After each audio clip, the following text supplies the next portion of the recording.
how has the landscape here affected my work? At first I thought that it hasn't. It really hasn't. You know, I came from New York City to here, so the landscape is stark different. But I don't do landscape paintings and things like that, so it's not near as obvious to me, the influence. I don't consciously bring the landscape or the weather into the writing. It just appears. The descriptive details that you bring in address the weather, they address the time of day, they address the landscape itself. And so, as a medium in which I'm working, time, place, weather, circumstance, those are all factors. I think that I'm highly sensitive to landscape because I walk to work.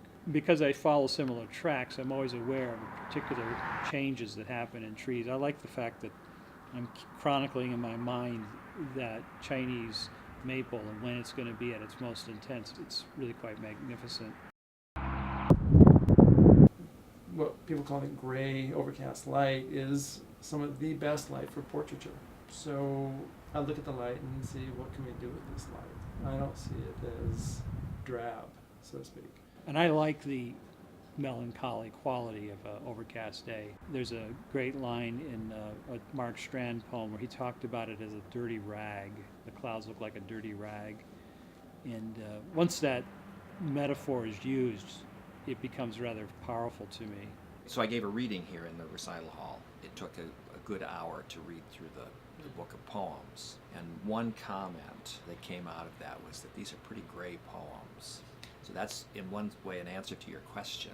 If you focus on the landscape too much, you are bound to have a certain serious gray element. The gray may be a good part of what we have, but it's not all that we have. And so on good days, it's very good. When you have a new day and the day is clear and bright and cool, it's a very good experience.